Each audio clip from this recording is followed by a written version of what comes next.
So long-time listeners will remember last year we were at festivals as well, wondering could we still hack it at this level. Do you remember that? Oh, I do remember that bit, yeah. Yeah, well, it turns out no anymore. But I gave it another go. Another year older, one season too far. I was at a lecture picnic over the weekend. Oh yeah, haven't hung up your bucket hat yet, no? Not yet. I think this is the time though. This was the first, because this was the first time we were wandering around on the Saturday. Like, I don't want to go to any of this. Anything that was on, I had no interest in. That's never been the case before. But one thing I did spot on my my travels was big festival wear this year is football jerseys, which is usually the case. You see a lot of basketball jerseys as well. Basketball used to be the thing, yeah. But there was a lot of... You get the guns out. Guns out. Exactly, especially when it's hot. But there was a lot of ironic football jerseys I found. Ironic? So, a lot. So here is my top 3 most seen football jerseys.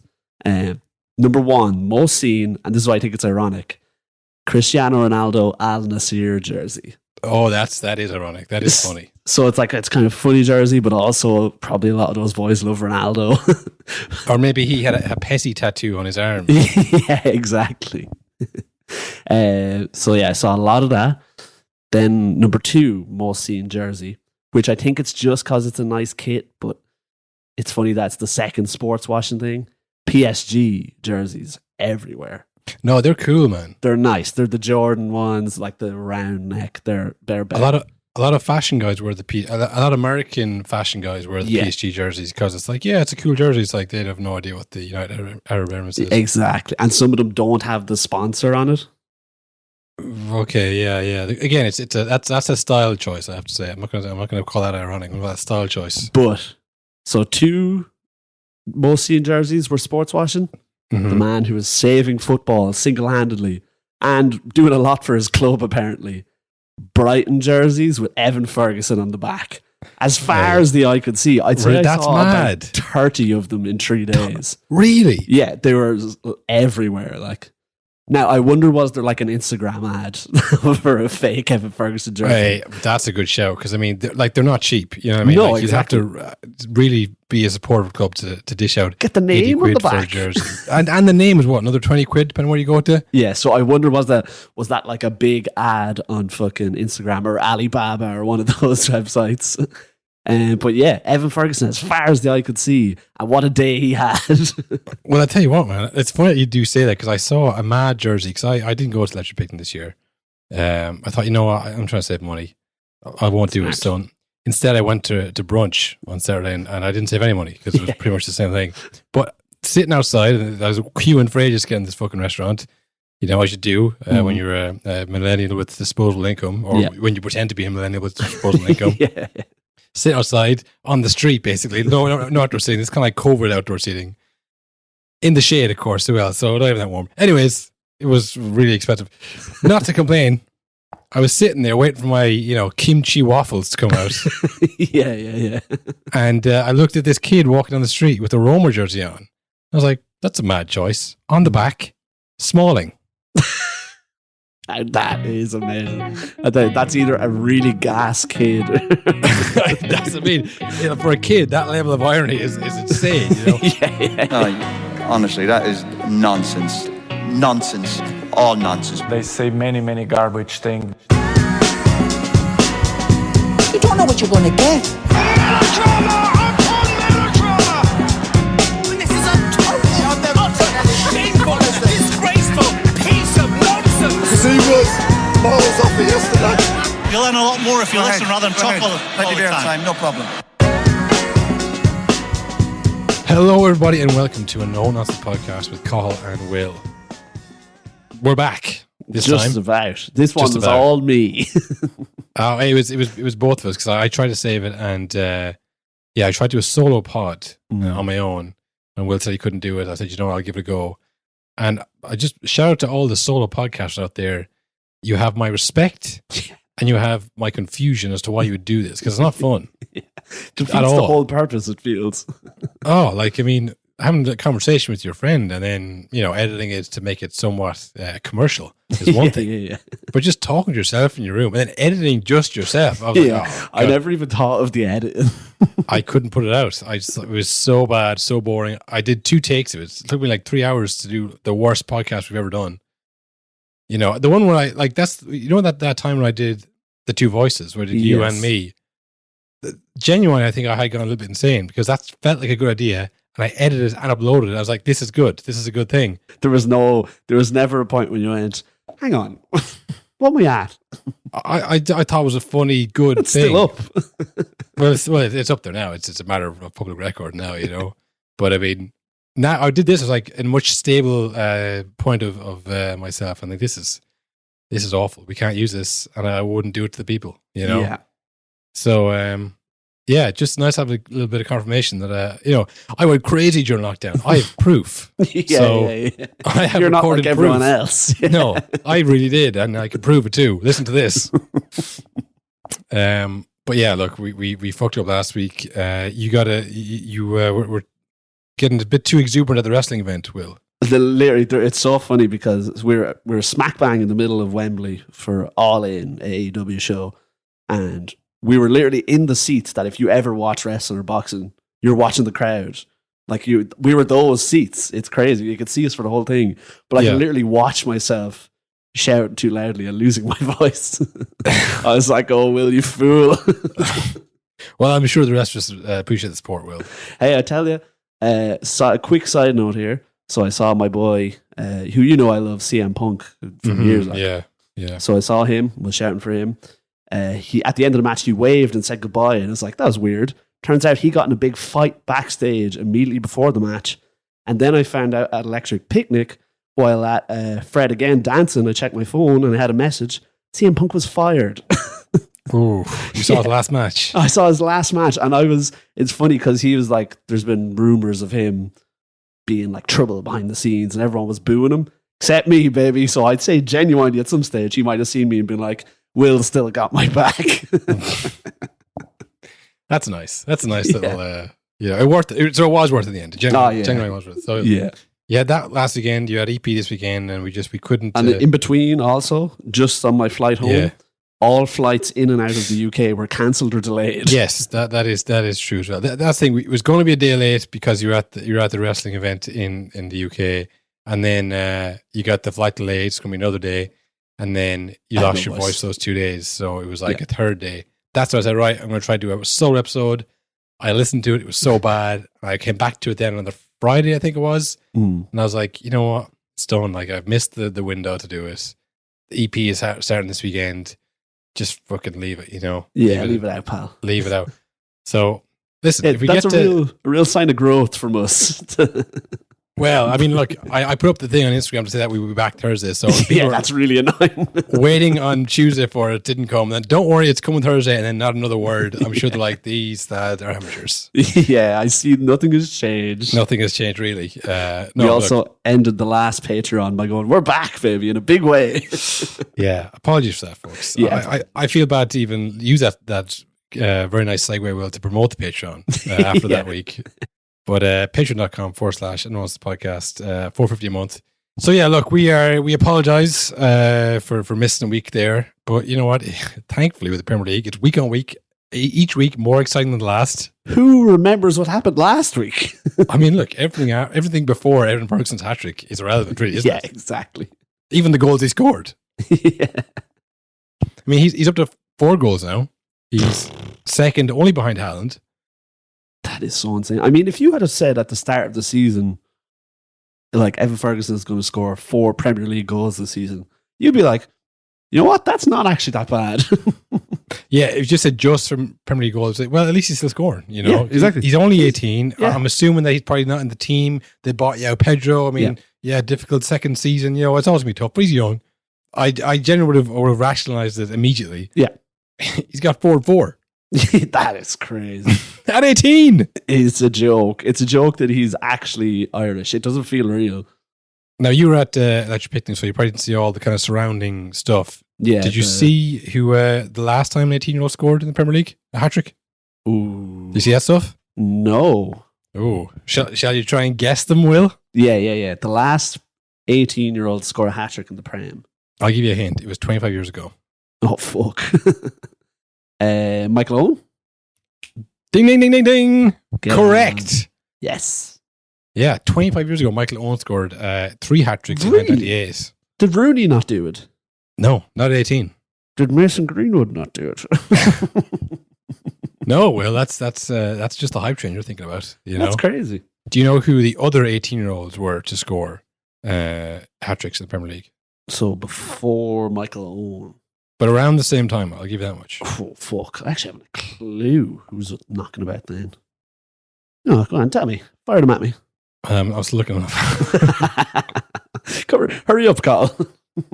Go on, tell me. Go on, then. I gave you a hint, right? Another hint.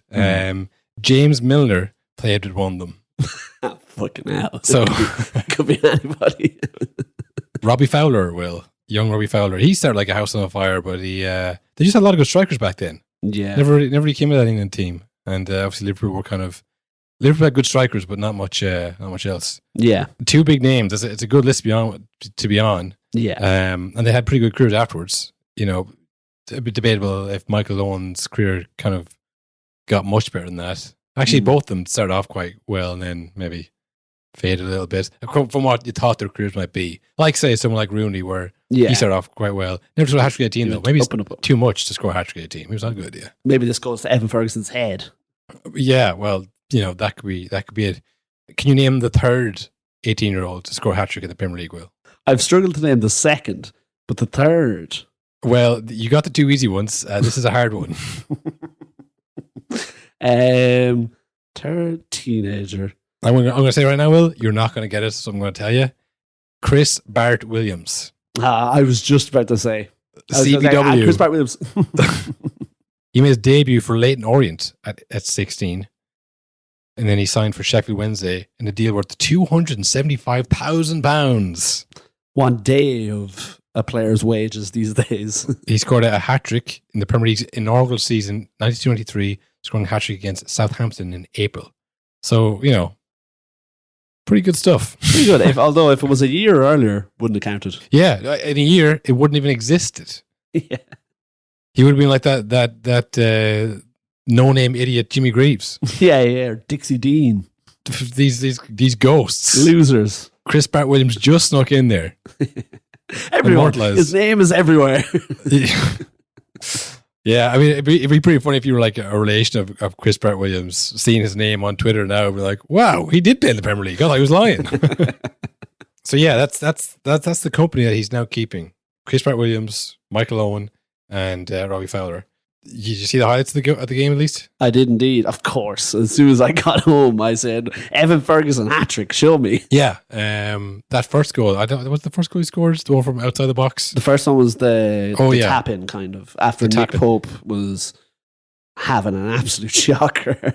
Very Robbie Keane, that kind of box to box, you know? Yeah. It's half the battle is being in the right place, being alert. Yeah, because it wasn't like the greatest hat-trick you've ever seen. It was a deflection as well. That was a tap-in, quote-unquote. But again, if it was that easy, everyone would be scoring a hat-trick every week. But you have to actually do it, don't you? Yeah. You know, we'd all be doing it if it was easy. Exactly. But the second goal was unbelievable. You know, second goal was outrageous. It was a bit of a mistake from the Newcastle centre-back. He was in for Botman, who got injured in the last game. I mean, we'll talk about Newcastle in a second. It's really not going well for them. Yes. But yeah, he kind of dropped off, and then Evan Ferguson came short, and then turned around and went, well, look at all this space I have. Yeah.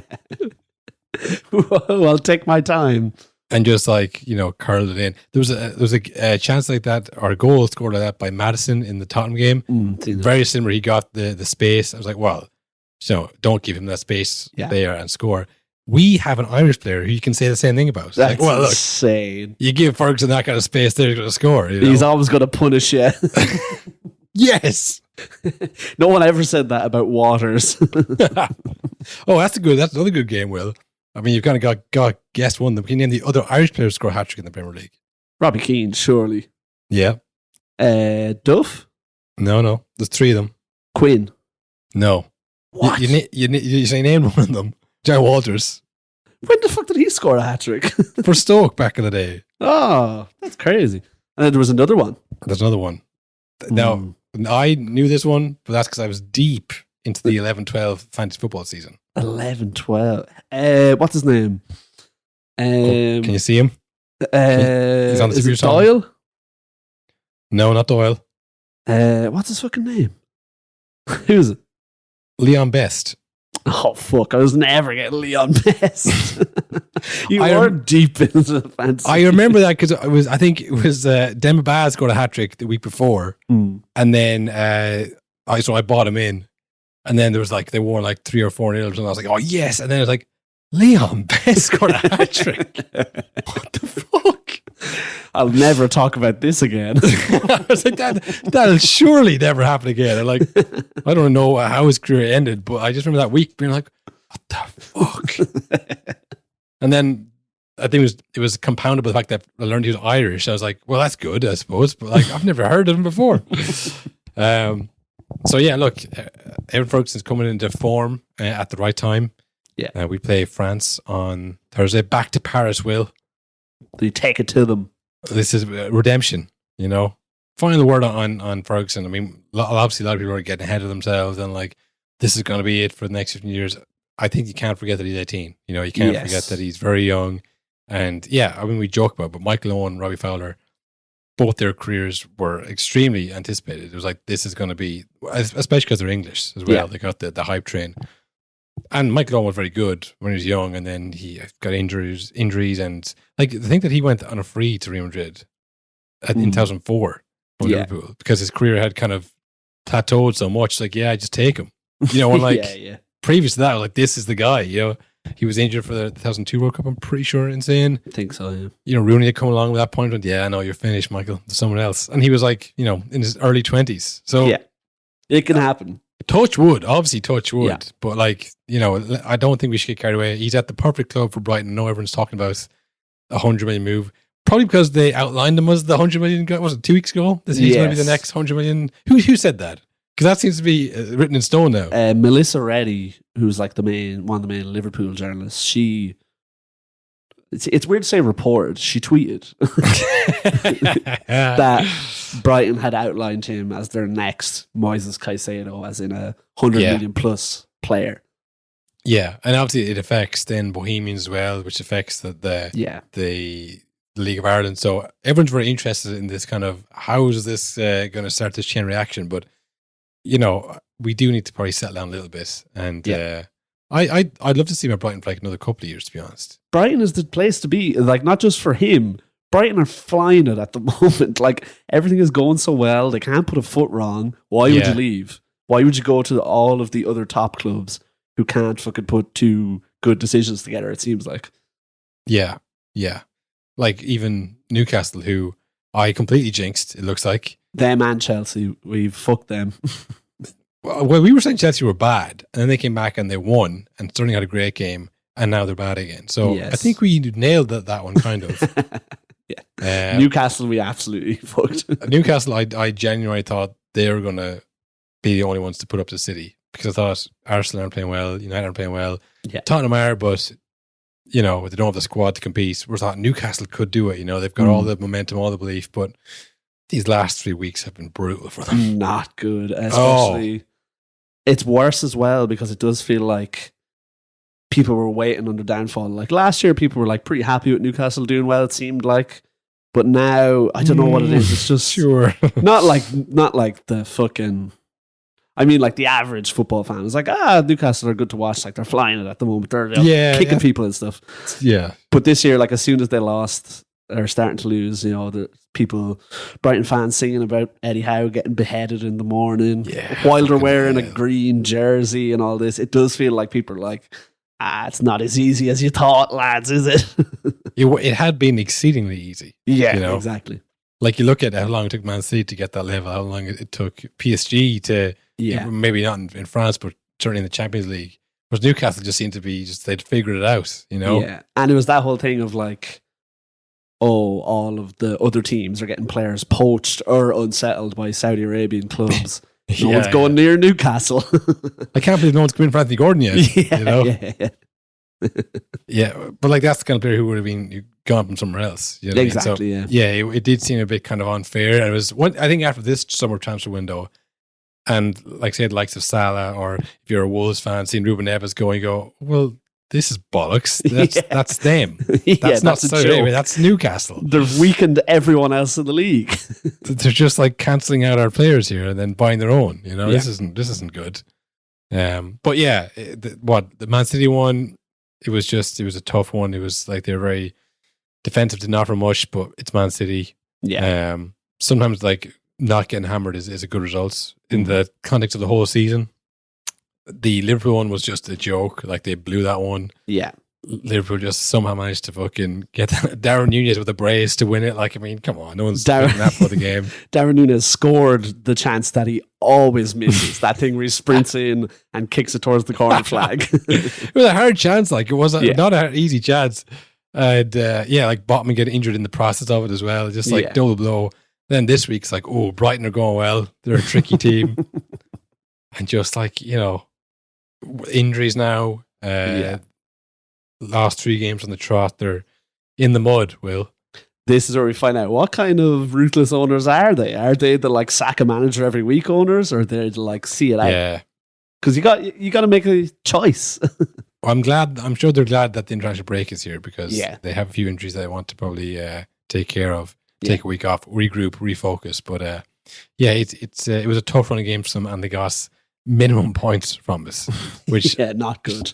They would have hoped to beat Liverpool, I think, in the form they're in, and at the very least draw with Brighton. Like Brighton are good, I never knows that, but still, to get 0 points from those 3 games, like really not the result they wanted. I don't know if you saw that first, or that you did, the first Evan Ferguson goal, Tonali, like just like throws a leg at us. It goes to the, I think was it Estupiñán who kicked it? No, I knew it was. Yeah, I know what you mean.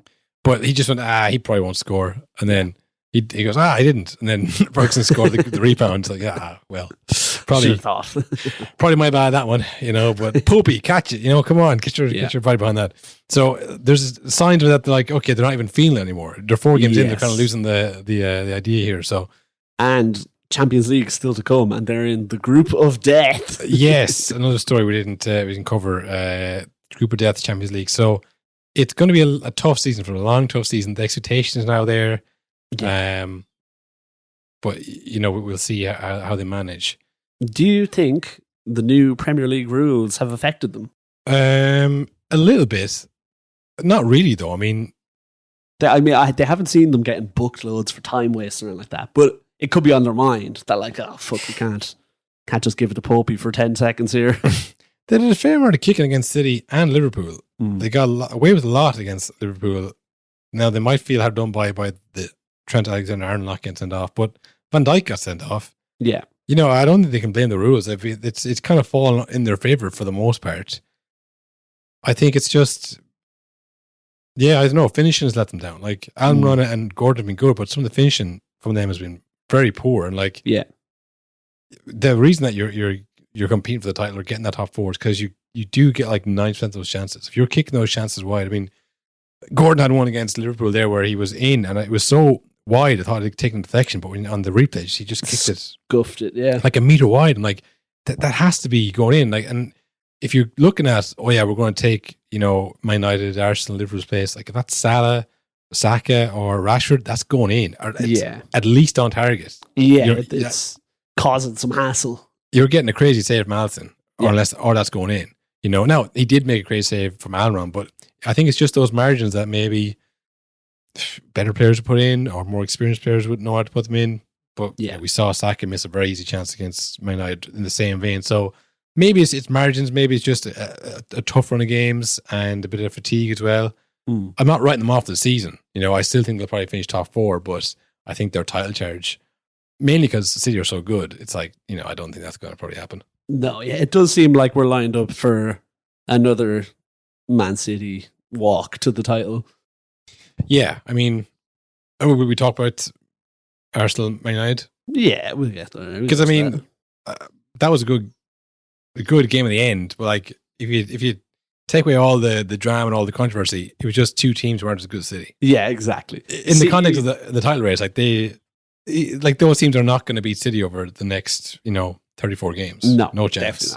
Definitely not. Like they're the two best hopes. I know Tottenham, but in terms of just like the squad and then the money that they can, even if they need to buy in January, I think they could. Whereas Tottenham, maybe this is what Tottenham have. And also, like Tottenham hammered Burnley. They scored 5, but they did concede 2 to Burnley, who I think had scored 1 goal so far this season up until then. But yeah, look, Arsenal United, it's always a big game. I always play the Roy Keane and Vieira clips, and it's always a big event. It has felt more like that in the last couple of years. Yeah, it's getting back a bit.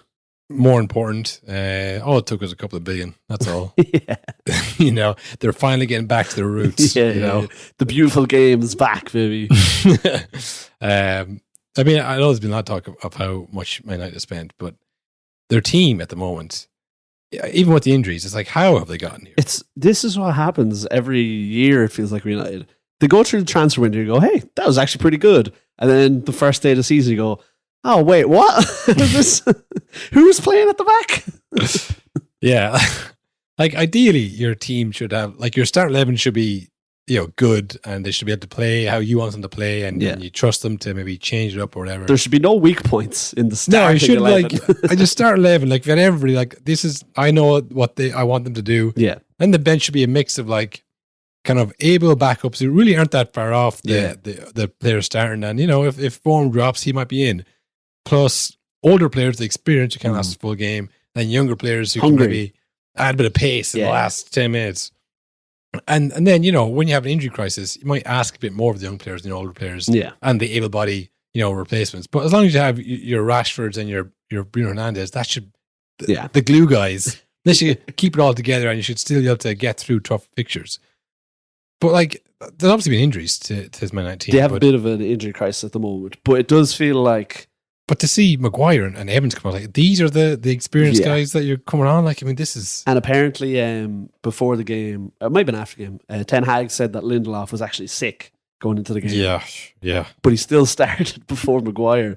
So then it's like, well, it's a double whammy. It was like, get this, like, Maguire, he'll come on when Lindelof is literally about to die, maybe. Yeah, and then hopefully you can deflect the ball into goal to give away the lead. I mean, you got to feel bad for him, yeah. You do, but it's just like, you were allowed leave a few weeks ago, but you want your money, it's fair, but you're going to have to deal with this over the next while. What's it worth to you, H? Yeah, because you're telling you, it's Lingard all over again. You want to stay, fight for your place, get the money you earned and you deserve. Yeah. But then come the next window, West Ham are going to go, actually, we've seen 6 more months of United. We've found a younger, more adventurous player somewhere else. Yeah. Sometimes you get your escape route only comes once. Yeah. An escape route that you would fancy. Yeah.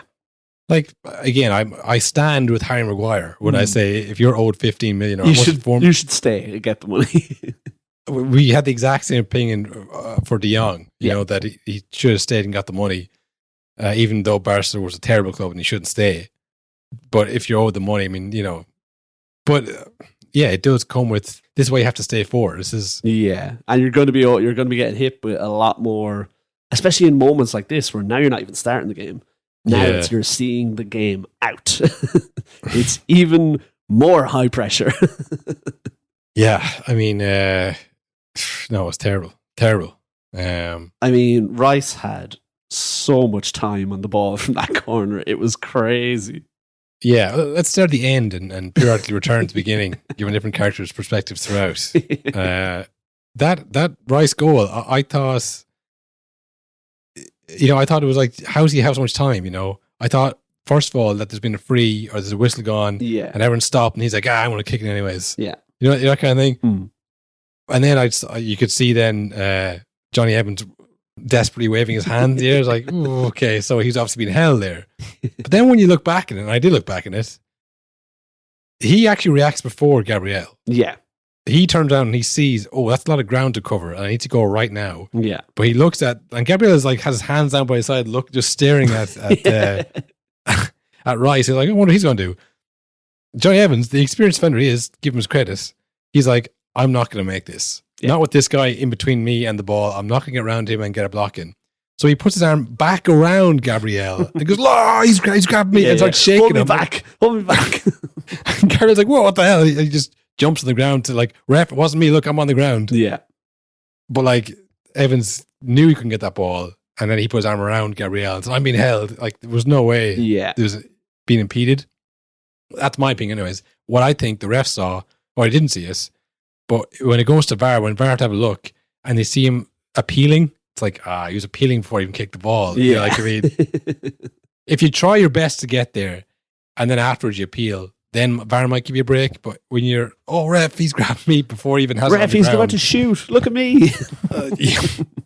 Yeah, I think that's why he didn't get it. But I have seen him given all the same. I have seen things like that. It's just because it was such a strange scene of him having so much time to like jump in the air, chested, and then hit on the half volley. Turn.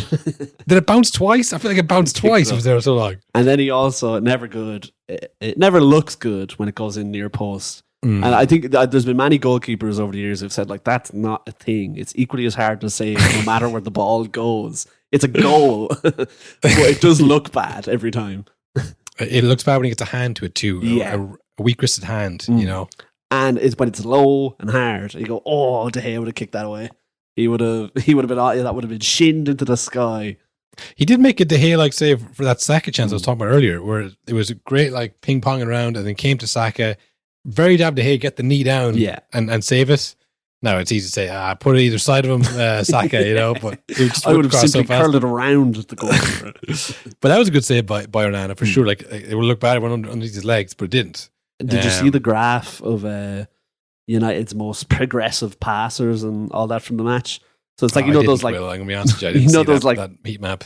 You know, those like dot graphs where it's like this many passes and this half high up the pitch.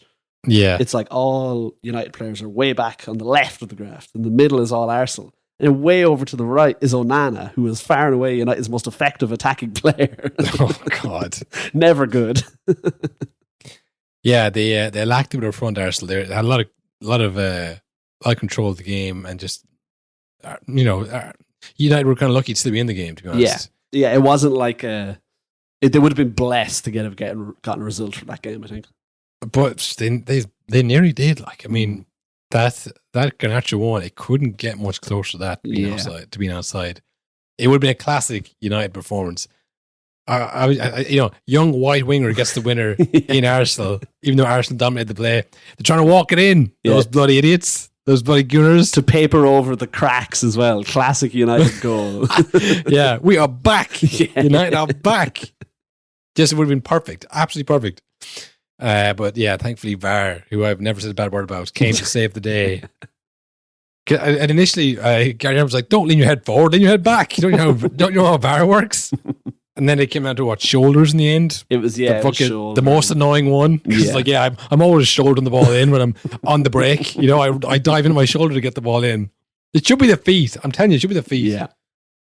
Also, I thought it was the feet. Yeah, I thought they had changed the rules. I thought the whole idea was you will never see a VAR replay with like the little dotted lines ever again. I thought that was the whole idea.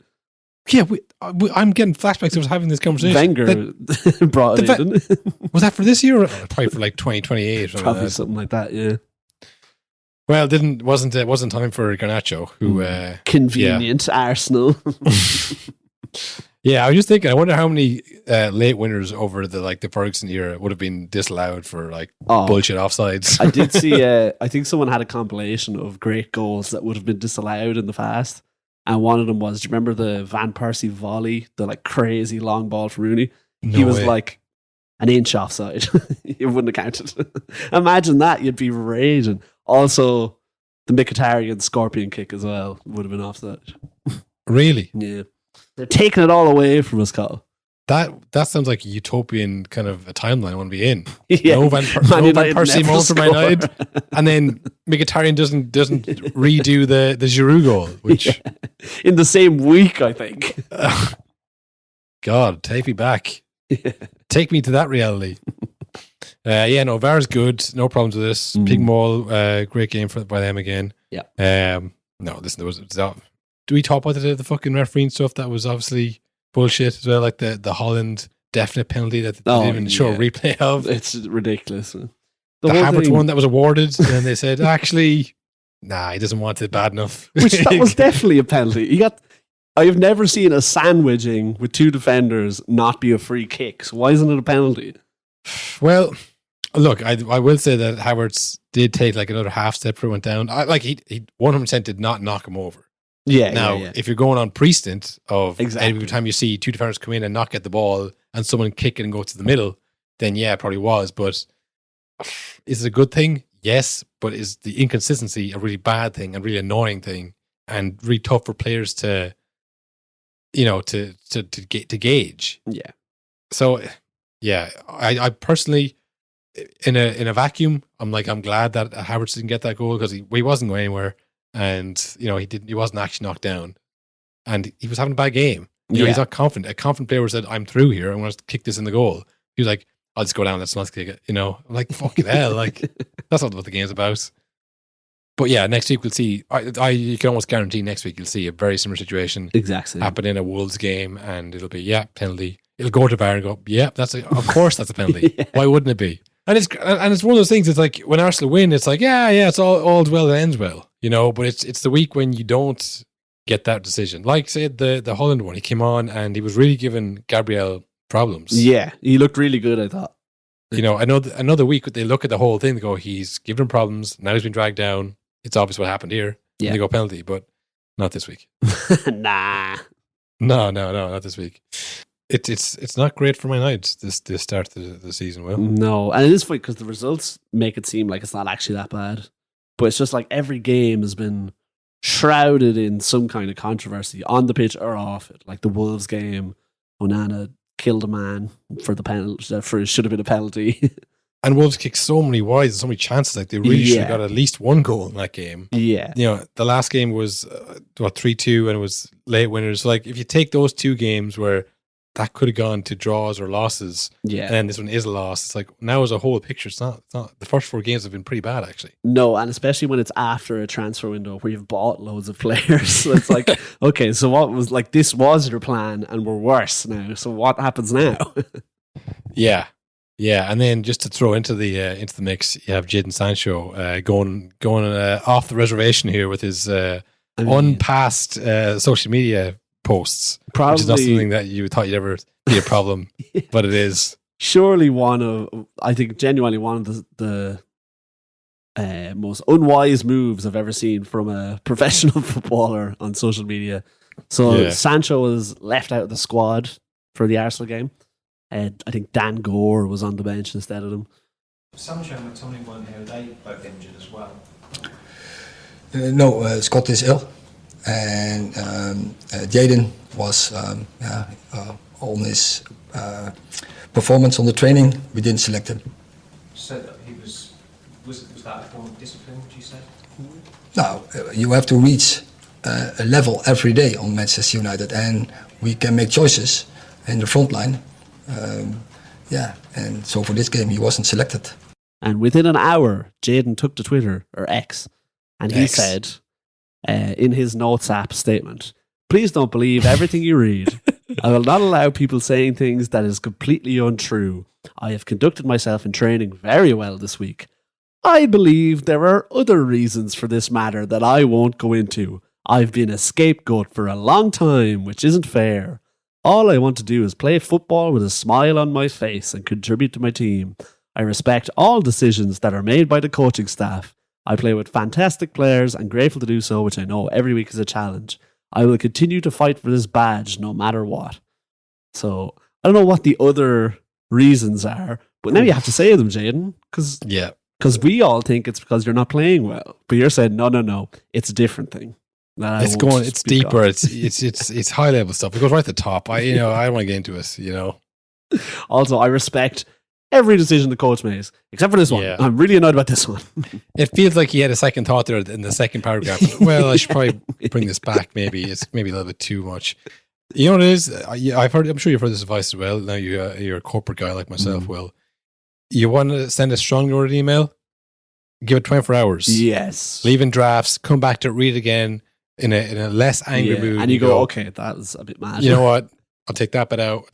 You know what? I won't send it. I'll change that word. I'll say it to him. I'll talk to him like an adult. You know, I won't send an email. When it's in the notes app, It's like that. You saw it on Sky Sports News and you've typed it straight away.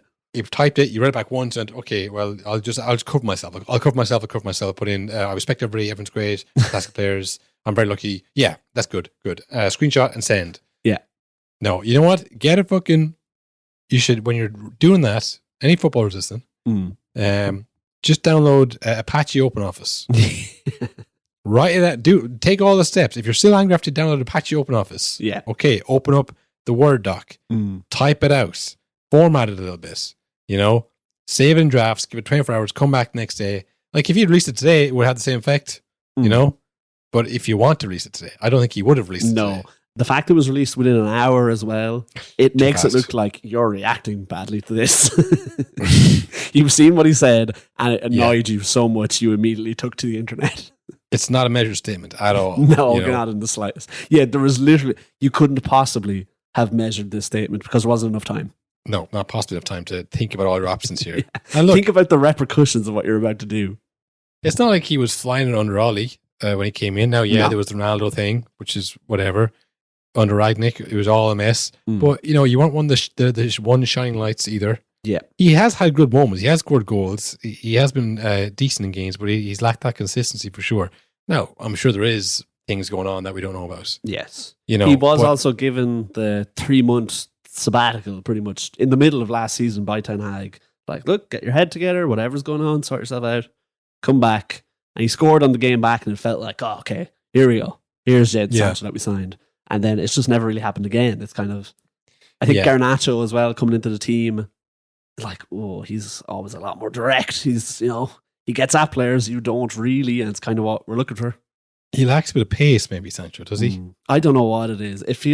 I do find it very frustrating to watch because it feels like, and this is from someone who hasn't a fucking clue, but it feels like he doesn't put the effort to the level of some of the other players, like Fred and players like people like that, who aren't as good as Sancho, but they'll fucking run their socks off all game and all this. They never give up. Whereas you see Sancho, it was the same with Pogba as well. Just the body language, if things weren't going his way, the head drops, he's walking. No, I think he probably has the same PR guy as Ivan Toney, to be honest. Yeah, I genuinely think he probably has the same manager as Pogba. Yeah, look, when you're not playing well, you are just you're a character on Sky Sports, you know, to people. So when you're not playing well, you've got no leverage at all with the fans. Mm-hmm.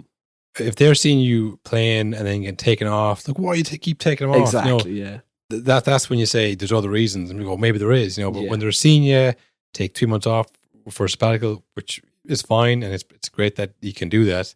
But you can't really come out and say, this manager's screwing me, lads. I can't tell you right now. You should see me training, boys. It's like, well, then why aren't you doing it in the games? People will say, well, I'd love to see the reasons, because like we're all confused, because we all saw that the highlight reels, we all saw the Jadon Sancho skills and clips at Dortmund, you know, and they haven't seen that at United. So I did see someone dug up an old tweet from David Ornstein from when the Sancho leaving Dortmund saga first started. Yeah. And the exact words in the Ornstein quote were, Sancho feels like he's been made out to be a scapegoat in recent weeks under Dortmund and is looking for a move to the Premier League, which is exactly what he said again. Right. So it's a pattern. Well, it's a word he knows, that's for sure. Is he fully aware of the meaning of the words? We don't know that for certain yet. I've been made out to be a scapegoat. He's going to need all the strength he can muster for this one, Will. This is going to be a battle on and off the pitch. I mean, Ten Hag has gone through a bit of a tough couple of weeks there with the whole Greenwood thing. He was supposedly on side. He was supposedly, you know, up for it. Fighting in his corner for a lengthy time. Yeah, and now, you know, you got this other player now saying, his manager isn't good. I mean, he's not going to like this. I think he's going to want to nip this in the bud and say, can we get him out? Can we sell him to Bayern Munich on loan? Yeah, maybe? This is kind of the problem as well, where the club have been good in backing Ten Hag, but everyone will do it, even if it's not, you know, publicly a good move. We'll do it. But like, they got rid of Ronaldo. They've fucking tried their best to get rid of Maguire. After he took the captaincy off him, that was out of their hands. They gave it a good go. But now it's like, okay, do we keep just getting rid of people when they have a falling out with this manager? Even though it does tend to work out. But now it's like, is this kind of one player too many? We only just bought him and he was very expensive. I'm pretty sure he's one of the highest paid players in the league. Really? Yeah, I think he's on like 380 grand a week or something like that. Now, he's one of the highest paid, on the books, not like the secret sponsorships and that. I'm sure there's other players that are higher paid.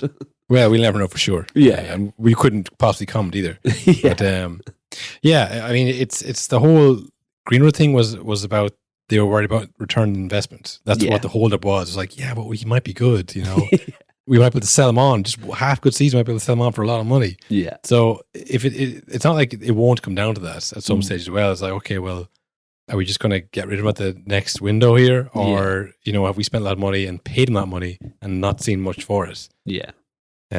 So it'll definitely be something that'll come up in the next couple of days, I'm sure. It's exhausting. Every week, every day is a new circus at Man United. It's so annoying. Someone headbutt Roy Keane. Did you see that? I saw Mick Richards with his shiny backpack, had him up against the wall, roaring at him. Which I'll say as well, that whole thing, that was a long time coming, because we were saying you can't have these people on TV making fun of your team with no repercussions. Someone's going to go crazy eventually and headbutt you. Yeah, I didn't see what he said with Arsenal. Maybe it was just kind of a long thing of years of watching Roy Keane. I don't know. But did you hear any story about that, did you? Apparently someone headbutted him, and then Mika Richards immediately grabbed him and pinned him up against the wall. Well, I think we can all deduce that from the video and the caption. But I think that's literally the case. How did he get in there? Where was this? Was it I don't know. I saw he's been. That would be the pertinent information. I saw he's up in court today. Your man. Immediately. Wow, that's a quick turnaround. Hey, when you do it to rich people, things happen quickly. You're not on any wait list for that. No. Roy Keane got headbutted. I know, but it's not good. No. It's same as like people invading the pitch. It's like, every once in a while it's like it's good, but when they start running at players, like the guy who ran Eddie Howe was like, I don't like Eddie Howe, but that's kind of scary that they can get to him that fast. Did you see the Haaland celebration? Was it this weekend with the fan jumping on his back? And last weekend, yeah. Good thing that was a fan and not a trained killer. Yeah, again, like that, he was obviously supporting, fine, but he was a world champion boxer at one stage. That's so crazy. So if he got onto the pitch that easy, if it's the other end, or it's the other team that scored there, he's up to that player just as quick. And he took his back like that. Yeah. Haaland's had no formal training. Yeah. It was like, oh, look, he's a legend. He's a boxer. It's like, well, that's actually worse than before. Do you know how easy it would have been for him to punch Haaland instead of jump on his back? I mean, I'm sure he's probably not going to be banned or anything because it was like the story came up. He's a fan. But like, thankfully, like I say, he was a fan. I mean, and they're the ones who lose their mind. The ones who've been punched in the head. So I mean, you could have some like CT flashback and thought he was in the ring. You heard the crowd going. Yeah, here's the crowd are up to. It's like, oh, I'm back. For Arsenal, Will, how do you think they're gonna line up? I mean, not line up, but how do you think they're gonna fare for the rest of the season? I do think they're looking good. Now, I don't think they'll come as close as they did last year.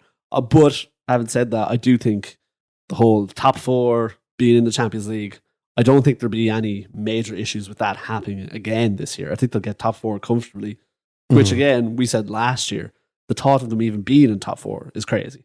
So they've definitely improved a lot. Rice helped. Timber being injured is so annoying for them, I'd say.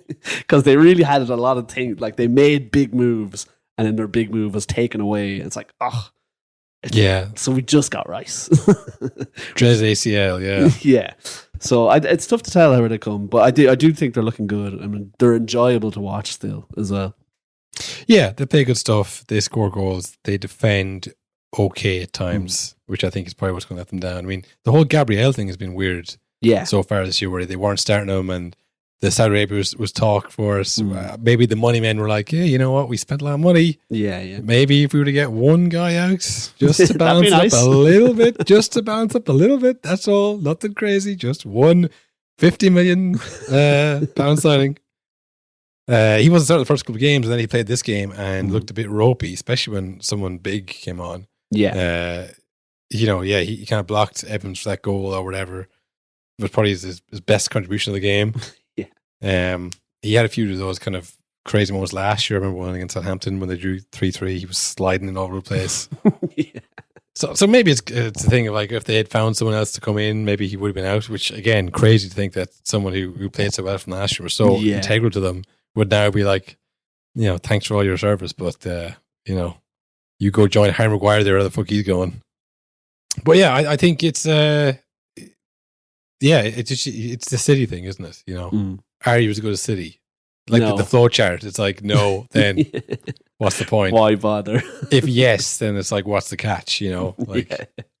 Like City, you have to remember they won 5-1 this week. Was it 5-1? 5-1. No Pep, he's in Spain, not even in the country. Not even here. Not even here. He's getting routine back surgery, which I laughed when I read. It's like, is it routine to get back surgery? Just a little touch of back surgery.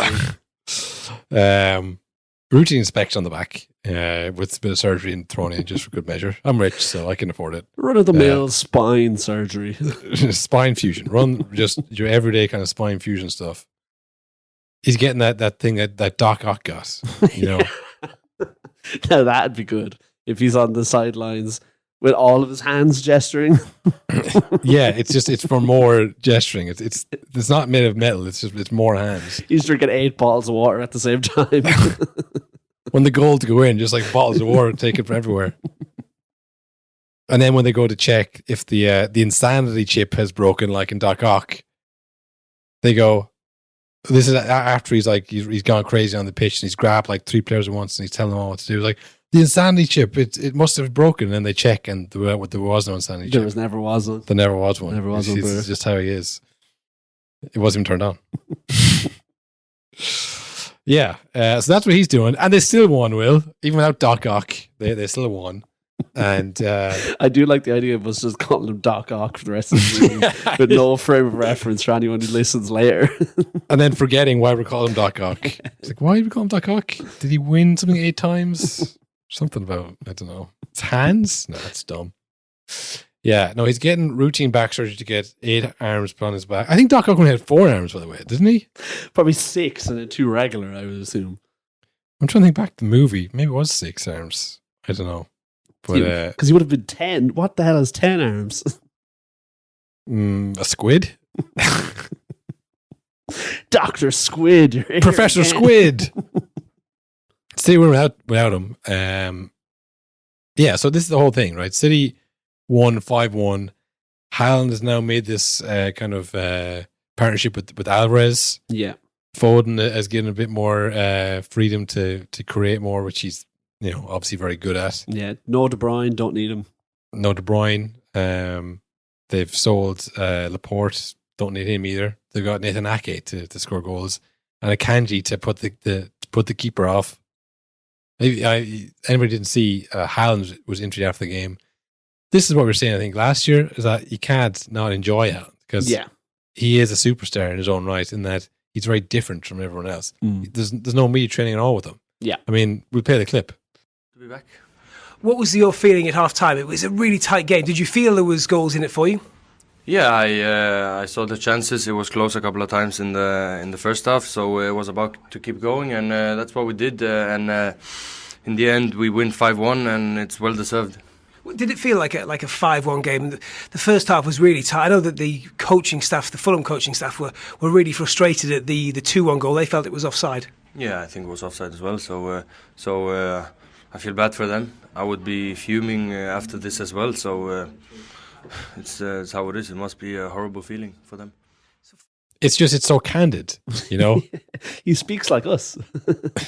The first question there, and he's like, yeah, no. And then the second question, he's like, okay, you probably have 4 questions in your arsenal here. Yeah. I bet if I answer them quickly, this will be over quickly. Yeah. I'll just get cut right to the point here. Yeah, I think it was. I will be fuming. Wait, now what's your follow-up on that one? Why do you look so shocked? I did see it. I don't have to wait for the replay. I was there. I saw the whole thing. And I do think it was an offside decision. But we won. What are you going to do? If he was an opposition player and he said that, he would get a fine or a ban for criticising the referees, I think. Is it criticising the referee or just giving your opinion, Will? Oh, well, that does happen that they get the ban if they're like, that was a joke. There's no way that was an offside, you know. Oh, yeah. All that stuff. Well, that's criticism. If you just say, yeah, I think it was. Well, I'd be fuming. I would be fuming. I'd be fuming implies that I'd be fuming because they got it so wrong. Well, yeah. I mean, if I was to say, you know, I think that Fine Gael are bad and they make me very angry at some of the decisions they make. I think they're the wrong decision. I'll see you in court, pal. You know, that's not me criticizing them per se. I guess it is. Isn't it? It definitely is. Yeah, if you made a decision, but like, you know, you're not. I think as long as you're not saying, I don't know how he's out there.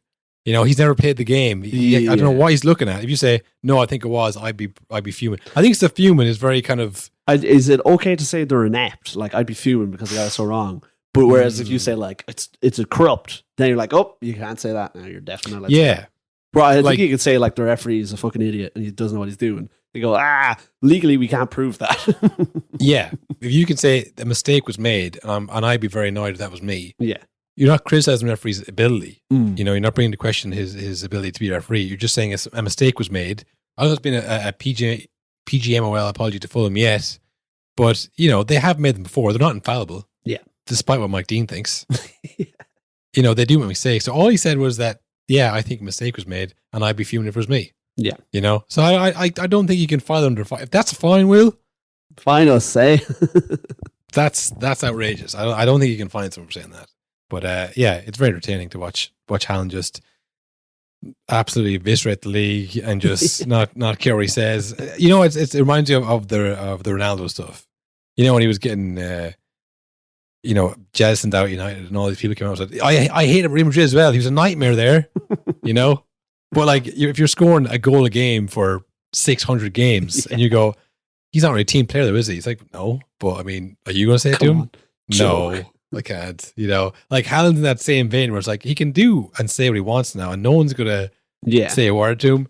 But when, and it genuinely may not happen, but when he goes to that bad patch, that's when he'll say, oh, listen, too good for interviews now. Have a bad game. Can't answer the question. Yeah. If you were playing for me, I'd be fuming. Yeah. Yeah. You'll see the switch up now where people are like, okay, you can't be Mr. Short Answer if you don't score goals, Haaland, you know. But again, we'll see in 600 games if he's the same way or not. Now, we have mentioned Tottenham as potential title rivals, but I mean, I think you're just setting yourself up for humiliation when you say that on pod. Yeah, this is how every start of Spurs season goes, it feels like. You look at it, you go, Kane is good, Ali's in great form. I mean, Son is good as anybody, you know. I mean, Ali at the back, he's good. He should be my knight, you know. It happens every year that they get this great start.